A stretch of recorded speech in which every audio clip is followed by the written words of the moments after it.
And welcome to Barista slow academy. आज मैं आपके साथ डिस्कस करूंगी लैट के इंग्लिश पोर्शन को कि इसको किस तरह से प्रिपेयर किया जाए, जो कि आपको बहुत कंफ्यूज कर रहा है क्योंकि इसके मार्क्स वेटेज बहुत ज़्यादा है, यानी कि ये 20 मार्क्स का है।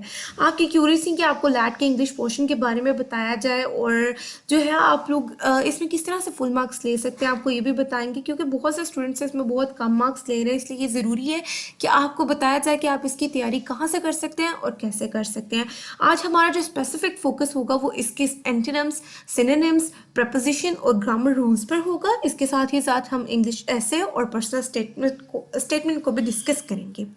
बेसिकली अब हम बात कर लेते हैं कि इसके अंदर दो पोर्शन होते हैं, ठीक है। एक ऑब्जेक्टिव पोर्शन और एक सब्जेक्टिव पोर्शन, जैसे कि आपको स्क्रीन पर शो हो रहा होगा। जो ऑब्जेक्टिव पोर्शन है वो 20 मार्क्स का है और जो सब्जेक्टिव पोर्शन है वो 25 मार्क्स का है। अब बात करेंगे कि इसको प्रिपेयर किस तरह से करना है। हमारे चैनल पर जो न्यू व्यूवर्स हैं उन चैनल को सब्सक्राइब कर लें। इसके साथ ही साथ अगर आपकी कोई भी क्यूरीज हो या आपका कोई भी क्वेश्चन हो तो आप हमारे कमेंट सेक्शन में पूछ सकते हैं या फिर आप हमारे इंस्टाग्राम पेज पर पूछ सकते हैं, जिसका लिंक डिस्क्रिप्शन में दे दिया गया है। अच्छा, तो हम बात कर लेते हैं कि लैट में इंग्लिश को कैसे अप्रोच किया जाता है, किस तरह के और किस नौयत के सवाल आते हैं और इन्हें आप कैसे समझ कर इन्हें अटैम्प्ट कर सकते हैं, तो वो मैं आपके साथ डिस्कस करती हूँ। अब मैं आपको बताऊंगी कि लैट में जो है कौन से पोर्शन हैं जो इंग्लिश को डील करते हैं। सबसे पहले तो हम बात कर लेते हैं तो सिनोनिम्स और एंटोनिम्स आते हैं, ठीक है। सिनोनिम्स और एंटोनिम्स जो है वो 10 मार्क्स के आते हैं हम लोगों को। उसके बाद प्रपोजिशन आती है 5 मार्क्स की और ग्रामेटिकल रूल्स होते हैं। ये 20 मार्क्स का पोर्शन होता है जो कि हम लोगों को ऑब्जेक्टिव में पूछा जाता है। उसके बाद अगर हम सब्जेक्टिव की बात करें तो सब्जेक्टिव में हमें ऐसे राइटिंग यानी कि ऐसे आता है जो कि 15 मार्क्स का होता है और पर्सनल स्टेटमेंट जो है वो 10 मार्क्स की आती है। ऐसे राइटिंग और पर्सनल स्टेटमेंट में जो है वो आपको अच्छे से कंटेंट लिखना होता है कि उसका कंटेंट किस तरह से, क्योंकि इसका कंटेंट बहुत मैटर करता है। अब बहुत से बच्चों का सवाल ये होता है कि ऐसे को इंग्लिश में लिखा जाए, पर्सनल स्टेटमेंट को इंग्लिश में लिखा जाए। लेकिन जब आप ये क्वेश्चन अटैम्प्ट करते हैं तो अगर ऐसे अगर आप इंग्लिश में करें तो आपको पर्सनल स्टेटमेंट भी इंग्लिश में अटैम्प्ट करनी है। अगर आप ऐसे उर्दू में करें तो आपको पर्सनल स्टेटमेंट भी उर्दू में अटैम्प्ट करनी है। और यहाँ पर बात ये है कि आपका कंटेंट देखा जाता है, ना कि आपकी लैंग्वेज देखी जाती है। अगर आपके ग्रामेटिकल मिस्टेक्स होंगे, आपको कुछ आता ही नहीं और आपने गलत लिखा हुआ है और इंग्लिश को आप प्रेफर कर रहे हैं, तो इस तरह तो आपको मार्क्स नहीं मिलेंगे। तो आपने कोशिश करनी है कि आपका कंटेंट अच्छा हो, चाहे आप उर्दू में लिखें या फिर आप इंग्लिश में लिखें। क्योंकि मैंने खुद भी लैट दिया तो मैंने उर्दू में जो है इसे अटैम्प्ट किया था और मेरे 14 मार्क्स ऐसे में थे। और उसके बाद अगर मैं बात करूँ पर्सनल स्टेटमेंट की तो उसमें मेरे 8 मार्क्स थे। तो आपका कंटेंट मैटर करता है, ना कि आपके लैंग्वेज। इसकी डेफिनेशन को देख लेते हैं। अगर इसकी डेफिनेशन की बात करें तो ये है, a synonym is a word और फ्रेज दैट मीन्स एग्जैक्टली और nearly the same as another word or phrase in a given language. For example, in the English language, the word begin, start, commence, and initiate are all synonyms of one another. They are synonyms, ठीक है।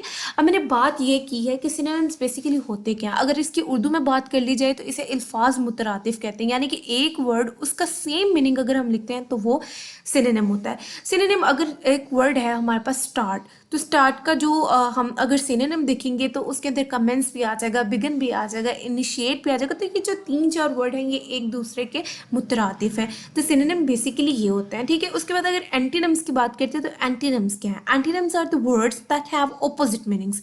For example, an antonym of day is night and an antonym of on is off, ठीक है। एंटीनिम क्या है। एंटीनिम की उर्दू में बात करते हैं तो एंटीनिम हम लोग अल्फाज मुतजाद को बोलते हैं, यानी एक लफ्ज़ लिखा होगा तो उसका हमें उलट जवाब देना, यानी कि उसका ऑपोजिट बताना कि वो है क्या। जैसे कि अगर हमारे पास एक एंटीनिम है डे, तो उसका जो है यानी कि एक वर्ड है हमारे पास डे और उसका एंटीनिम लिखना है तो वो नाइट होगा, यानी कि दिन, और फिर इसी तरह से रात। और अगर एक और एग्जाम्पल हम लोग ले लें तो हमारे पास एक वर्ड है ऑन। ऑन उसका हम लोग अगर देखें एंटीनिम तो वो है ऑफ। तो बेसिकली किसी चीज़ का उलट लिखना एंटोनिम कहलाता है, ठीक है। अब इनको प्रिपेयर कैसे करना है मैं आपसे वो डिस्कस करूंगी। इसके लिए कुछ टेक्निक्स होती हैं जिन्हें हमने समझना है और उसके मुताबिक हम लोगों ने तैयारी करनी है। अगर तो आपके पास इनफ टाइम है तो आपको चाहिए कि आप न्यूज़पेपर्स, मैगजीन और वेब पेजेस को रीड करें। इस तरह से आपके वोकैबलरी में जो है वो एडिशन होता है और इस तरह आपको न्यू वर्ड्स का भी पता चलता है और फिर आपको आपके लिए ये आसानी होती है, आपको हेल्प हो जाती है कि एंटोनिम्स और सिनोनिम्स को आपको किस तरह से अटेम्प्ट करना है। बाकी अगर टाइम नहीं है, जिस तरह के अब हम देख सकते हैं कि हमारा लैट टेस्ट बहुत करीब है, तो उसके लिए हमने किस तरह से प्रिपरेशन करनी है, तो हम इसके लिए ये करेंगे कि हम लोग पास्ट पेपर्स को देखेंगे। पास्ट पेपर्स में जो एंटोनिम्स और सिनोनिम्स दिए होते हैं, अगर हम पिछले कई सालों के पास्ट पेपर्स को देख लें और उनको अच्छे से समझें, एक बात आप लोगों ने याद रखनी है कि आप लोगों ने क्रैमिंग कभी भी नहीं करनी। वो जो पास्ट पेपर्स में दिए गए हैं, आप लोग अगर उन्हें याद करना शुरू कर देंगे और वो ना आए, तो फिर इस तरह से आपकी एनर्जी भी वेस्ट होती है, ठीक है। तो आपको करना ये है कि सबसे पहले क्रैमिंग नहीं करनी, ठीक है। आपको उनको देखना है कि वो वर्ड्स मतलब किस तरह के वर्ड्स दिए गए हुए हैं और किस तरह से उन्हें प्रिपेयर करना है। अपने सारे जो पास्ट पेपर्स हैं उनके एंटोनिम्स को देखना है, सिनोनिम्स को देखना है, उन्हें अच्छे से रिवीजन करना है, उनको प्रैक्टिस करना है। इस तरह से ये होगा कि आपके मार्क्स 10/8 भी आ सकते हैं, 10 में से 5, 7 लेना कोई मुश्किल बात नहीं, अगर इंसान उनको अच्छे से देख ले, उनकी प्रैक्टिस करे, उनके रिविजन करे, क्योंकि ये बहुत इंपॉर्टेंट है, ठीक है। और अगर अब हम लोग बात करेंगे कि एंटोनिम्स और सिनोनिम्स टीचर की साइकोलॉजी को देखना है कि वो कहाँ से बनाते हैं, तो सबसे पहले तो हम लोगों ने देखना है कि प्रीवियस एकेडमिक बुक्स को, ठीक है, और गाइड्स को देखना है कि कहाँ से जो है वो टीचर बेसिकली देखें कि जो लैट का टेस्ट है वो सेकेंड ईयर के बाद होता है, ठीक है, आफ्टर योर इंटरमीडिएट। तो वो जो मटेरियल है जो टीचर लेता है, या टीचर आपको जो सिनोनिम्स और एंटोनिम्स दिए जाते हैं आपको, वो आपके प्रीवियस एकेडमिक जो बुक्स हैं उन्हीं में से लिए गए थे। तो आपको सबसे पहले तो चाहिए 9th 10th 11th और 12th आप इनकी बुक्स देखें, इनको रिवाइज करें, इन्हें प्रैक्टिस करें, इनमें से जो वर्ड्स होते हैं वही आए होते हैं तकरीबन। और सबसे ज़्यादा बेस्ट वे ये है कि आप 9th और 10th की बुक्स को उठाएं इंग्लिश के, उसके लास्ट पर जो ग्लॉसरी दी गई होती है उसके अंदर डिफरेंट वर्ड्स होते हैं, उनको पढ़ें, उनको रोज़ रिवाइज करें, उनकी प्रैक्टिस करें। तो इस तरह से आपका एंटोनिम्स और सिनोनिम्स का पोर्शन बहुत अच्छे से क्लियर हो सकता है। तो ज़्यादा से ज़्यादा कोशिश ये करें कि आप पास्ट पेपर्स को देखें, क्योंकि पास्ट पेपर से आप बहुत अच्छे मार्क्स ले सकते हैं, ठीक है। अब जो है मैं बात करूँगी प्रेपोजिशंस की, कि प्रेपोजिशंस को आपने किस तरह से प्रिपेयर करना है। पहले तो इसकी डेफिनेशन की बात कर लेते हैं कि प्रेपोजिशन है क्या। In simple words, preposition is a word that connect one thing with another, ठीक है। जो है ये प्रपोजिशन एक ऐसी चीज़ होती है, यानी कि ये किसी एक सेंटेंस को, यानी कि हमारे पास लाइन है तो ये दूसरे के साथ कनेक्ट करता है, ठीक है। अब प्रपोजिशंस को आपने किस तरह से प्रिपेयर करना है, इसके लिए आपको ज़्यादा से ज़्यादा प्रैक्टिस करनी है, ठीक है। जितनी प्रैक्टिस करेंगे उतनी आपके प्रपोजिशंस ठीक होंगे, ठीक है। Practice makes a man perfect. तो जितने एरर्स और ट्रायल्स जो है वो इंसान को परफेक्ट करते हैं। तो आपने प्रपोजिशन के लिए करना ये है कि आपने पास्ट पेपर्स की प्रपोजिशन को देखना है, उन्हें बार बार प्रैक्टिस करना है, उनकी रिविजन करनी है। और भी आप गूगल पर जा सकते हैं, वहाँ पर बहुत सी वेबसाइट्स हैं, बहुत से मतलब पेजेस हैं जिन लोगों ने आपके लिए आसानी की हुई है कि उन्होंने आपको प्रपोजिशंस दी हुई है, कुछ एक्सरसाइजेस दी हुई हैं, आप उन एक्सरसाइजेस को देख सकते हो, सोल्व कर सकते हो। इस तरह से प्रपोजिशन आप बहुत अच्छे से कर सकते हो। प्रपोजिशंस के रूल्स को देखें आप कि वो किस तरह से किए जाते हैं, इस तरह से आपके प्रपोजिशन का भी पार्ट जो है वो क्लियर हो जाएगा। अब अगर हम बात कर लें कि ये 15 मार्क्स के हो गए, सिनोनिम्स, एंटोनिम्स, प्रपोजिशन, अब 5 मार्क्स के कौन सी चीज़ आती है, तो वो हम लोगों को ग्रामेटिकली जो है वो सेंटेंसेस पूछे जाते हैं। बेसिकली वो फॉर्म ऑफ वर्ब्स भी उसके अंदर होती हैं। तो हम लोगों को वो पोर्शन किस तरह से तैयार करना है, सबसे पहले तो आपको टेंसेस को देखना है, क्योंकि टेंसेस बहुत इंपॉर्टेंट जो है वो रोल प्ले करते हैं ग्रामेटिकली अगर हम देखें तो हम लोगों को ये पता होना चाहिए कि कौन सा टेंस है, ये पास्ट का है, प्रेजेंट का है, फ्यूचर का है, इंडेफिनिट है, कंटिन्यूअस है, या फिर प्रेजेंट कंटिन्यूअस है, या कोई भी सेंटेंस है। हमें देखना ये है कि सिंस कहाँ लगता है, फोर कहाँ लगता है, हैड कहाँ लगता है, had been, have been, has been, ये सब चीज़ें कहाँ लगती हैं, थर्ड फॉर्म कहाँ लग रही है, फर्स्ट फॉर्म कहाँ लग रही है, सेकेंड फॉर्म कहाँ लग रही है। तो सेंटेंस के स्ट्रक्चर को देखना हमें।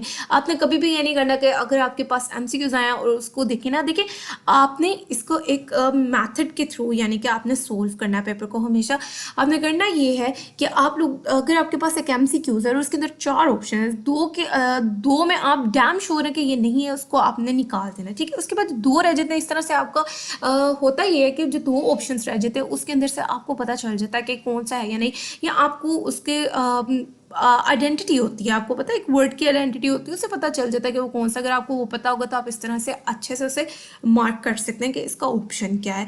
कभी भी जल्दबाजी में उसको नहीं लगाना। आप लोगों ने क्रैमिंग नहीं करनी। क्रैमिंग करेंगे तो फिर जो है आपका सारा जो प्रोसीजर है वो ख़राब हो जाएगा। जैसे मैंने आपको बताया, पास्ट पेपर से तैयारी करें और होप्स हो कि आप लोग इसमें अच्छा स्कोर कर सकते हैं। 20 में से 15 करना कोई मुश्किल काम नहीं, अगर आपने इसकी रिवीजन की हुई है, अगर आपने इसकी प्रैक्टिस की हुई है, अगर आपने पास्ट पेपर्स को बहुत अच्छे से गो थ्रू की है। ऐसे की कुछ टिप्स एंड ट्रिक्स को हम डिस्कस करेंगे और फॉलो करेंगे जिससे हम लोग इसमें मैक्सिमम स्कोर कर सकते हैं, ठीक है। When you are writing an essay always remember that things जो मैं आपके साथ डिस्कस करने लगी हूँ। लैट में जो ऐसे है वो 200 वर्ड लिमिट आपको दी जाती है और उसके अंदर जब हम ऐसे को लिखते हैं, सबसे पहले तो इसका introduction, main body and conclusion, ये बहुत मैटर करता है कि आपने इसे किस तरह से लिखी, यानी कि आपका कंटेंट बहुत अच्छा होना चाहिए। अगर आपका इंट्रोडक्शन अच्छा है, मेन बॉडी अच्छी है और कंक्लूजन अच्छा है, तो ये जाहिर सी बात है कि आप इसके अंदर हाई स्कोर कर सकते हैं, ठीक है। अब जो कंटेंट है वो आपका लॉजिकल होना चाहिए, ये नहीं कि मतलब आपने खुद से जो है वो कहानियाँ लिख देनी, ऐसा नहीं करना। लॉजिकल कंटेंट लिखना है जो कि मैटर करता है। अब बहुत से स्टूडेंट्स ये कहते हैं कि मैम इसके अंदर हम लोग किस तरह से इंट्रोडक्शन भी लिखना है, फिर मेन बॉडी भी लिखनी है और फिर जो है कंक्लूड भी करना है, तो इसके 200 वर्ड लिमिट है, तो कैसे से कंक्लूड किया जाए। आप हर पोर्शन को छोटा छोटा करें, छोटा करके लिखें ताकि आपकी जो वर्ड लिमिट है वो भी पूरी हो जाए। उसके बाद जो है आपका कंटेंट जो है वो मतलब लॉजिकल लिखें, आर्ग्यूमेंट्स आपके इसके अंदर स्ट्रॉन्ग होने चाहिए, ठीक है। सबसे पहले तो आपने ये करना है कि try to understand the topic before you start writing it. Nothing is worse than unplanned essay, ठीक है। देखिए आपने जब भी ऐसे को स्टार्ट करना है, आपने उसके टॉपिक को समझना है और फिर लिखना है। अनप्लान ऐसे लिखना, इससे बुरी कोई चीज़ है ही नहीं अनप्लान ऐसे लिखने से। तो आपने कोशिश ये करनी है कि टॉपिक को समझे और उसके मुताबिक आप ऐसे को अपने स्टार्ट करें, ठीक है। अ गुड ऐसे has introductory paragraph, a main body and conclusion divided with in the 200 words, ठीक है। जैसे कि मैंने आपको पहले भी बताया, इसका इंट्रोडक्टरी पैराग्राफ, मेन बॉडी और कंक्लूजन बहुत मैटर करता है, इसको आपने साथ लेकर चलना, ठीक है। Make sure that you are giving a logical argument with a clear structure, focus on the topic, ठीक है। आपने आर्ग्यूमेंट्स जो हैं वो अपने लॉजिकल रखने हैं, उसके साथ उसका स्ट्रक्चर क्लियर होना चाहिए ताकि टीचर को पता चले कि स्टूडेंट ने जो लिखा हुआ है वो कंटेंट अच्छा है, ठीक है, और जो है उसके लॉजिकल रीजंस उसने प्रोवाइड किए, उसका स्ट्रक्चर क्लियर है, ठीक है। एविडेंस के थ्रू आपने बात करनी है। तो ये चीज़ें जो है आप लोगों ने ऐसे में फॉलो करनी है और ये 100% श्योर है कि अगर आप इन चीज़ों को फॉलो करते हैं और इस तरह से ऐसे लिखते हैं तो आप इसमें 15 में से 14 स्कोर कर सकते हैं, ठीक है। अब हम बात करेंगे पर्सनल स्टेटमेंट की। पर्सनल स्टेटमेंट जो है वो 10 नंबर के आते हैं और उसके बाद जो है इसके अंदर बेसिकली आपको पर्सनल स्टेटमेंट का क्वेश्चन क्यों दिया जाता है, ये इसलिए दिया जाता है ताकि आपकी जो है परसेप्शन को चेक किया जाए। एक टीचर की साइकोलॉजी ये है कि वो आपके एबिलिटीज़ को देखता है, आपके ओन थॉट्स क्या, आपके मतलब you describe your own thoughts in personal statement, आपके थॉट्स क्या हैं, आपकी परसेप्शन क्या, आपकी पर्सनल जो है वो ओपिनियन क्या है, इसलिए आपको पर्सनल स्टेटमेंट दी जाती है। अब पर्सनल स्टेटमेंट को आप लोगों ने किस तरह से लिखना है और किन चीज़ों को हमने मद्देनजर रखना है। The examiner is looking for your own well informed opinion, not random thoughts, ठीक है। आपके रैंडम थॉट्स के लिए आपको क्वेश्चन नहीं दिया जाता, आपको इसलिए दिया जाता ताकि आप अपने थॉट्स को, अपनी थिंकिंग को एक्सप्लेन कर सकें कि आपकी इसके बारे में क्या राय है, ठीक है। You need to establish a link between your thoughts and the question being asked, आपको एक लिंक बनाना है, ठीक है, अपनी जो है वो आर्ग्यूमेंट्स के अंदर, अपने मतलब पर्सनल स्टेटमेंट के अंदर और जो क्वेश्चन आपसे पूछा गया उसमें, ठीक है। Remember this structure, your personal statement must have a strong introduction, a logical body and relevant conclusion. जिस तरह के मैंने अब आपको ये एक्सप्लेन किया है कि जिस तरह हमने ऐसे में एक इंट्रोडक्टरी पैराग्राफ दिया था, फिर उसकी मेन बॉडी और कंक्लूजन दिया था, तो ये चीज़ें आपको पर्सनल स्टेटमेंट में भी मैनेज करनी है। You can use quotes to build your arguments but only to support your only thoughts, ठीक है। अगर आप चाहें इसको रिलेट करने के लिए तो आप इसमें कोट्स लिख सकते हैं और ऐसे में भी आप लोगों ने कोट्स मेंशन करनी है, ठीक है। आप एक स्टार्ट में कर दें और एक लास्ट में कर दें तो वो इनफ होगी। उम्मीद करती हूँ कि आपको इस वीडियो का कंटेंट पसंद आया होगा और ये वीडियो आपके लिए हेल्पफुल रही होगी। अगर इससे रिलेटेड आपके कोई भी क्यूरीज, कोई भी क्वेश्चंस आप हमारे कमेंट सेक्शन में पूछ सकते हैं। इसका आंसर आपको हमारी team as soon as possible करेंगी। और साथ ही साथ अगर आपकी और भी कोई क्यूरीज हो तो आप अगर हमारे इंस्टाग्राम पेज में हमें पूछना चाहते हैं तो आप हमें फॉलो कर सकते हैं। वीडियो पसंद आई हो तो इसे लाइक कर दें और अगली वीडियो के लिए अल्लाह हाफिज़।